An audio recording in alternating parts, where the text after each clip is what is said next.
نبی کریم رؤوف الرحیم علیہ الصلاۃ والتسلیم کا فرمان عالی شان ہے، بے شک اللہ تبارک و تعالیٰ کا ایک فرشتہ ہے کہ جس کو اللہ تبارک و تعالیٰ نے سب لوگوں کی آواز سننے کی طاقت عطا فرمائی ہے۔ لہذا جب کوئی بندہ مجھ پر درود پاک پڑھتا ہے تو وہ فرشتہ درود پاک میرے دربار میں پہنچا دیتا ہے، اور میں نے اپنے رب کریم سے سوال کیا ہے کہ مولا کریم،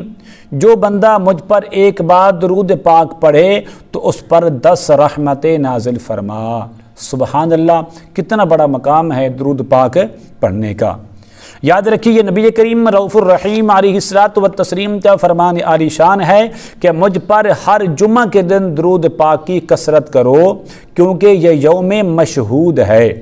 اس میں فرشتے حاضر ہوتے ہیں کہ جو بندہ مجھ پر درود پاک پڑھے اس کی آواز مجھ تک پہنچ جاتی ہے، وہ بندہ جہاں بھی ہو۔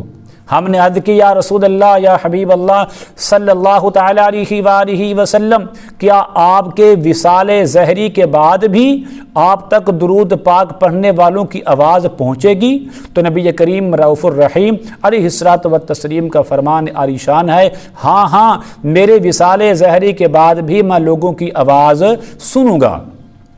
کیونکہ اللہ تبارک و تعالیٰ نے زمین پر انبیاء کرام علیہم السلام کے اجسام مبارکہ، تمام جسم مبارک کو حرام کر دیا ہے، یعنی وہ صحیح سلامت رہتے ہیں، محفوظ رہتے ہیں۔ اللہ کے نبیوں کے جسم کو زمین یعنی کہ قبر کی مٹی بھی نہیں کھاتی، تو اس لیے کہ میرے حضور کی یہ سماعت کا عالم ہے کہ میرے حضور کیا فرماتے ہیں کہ میرا امتی جہاں جہاں بھی ہو، جب بھی مجھ پر وہ درود پاک پڑھتا ہے میں خود سنتا ہوں، اور انسان کے لیے بخشش کا ذریعہ بھی بن جاتا ہے۔ اللہ تبارک و تعالی ہمیں کثرت کے ساتھ، عقیدت اور محبت کے ساتھ کریم آقا علیہ الصلوۃ والتسلیم کی ذات گرامی پر درود و سلام کے نذرانے پیش کرنے کی توفیق عطا فرمائے۔ السلام علیکم ورحمۃ اللہ وبرکاتہ۔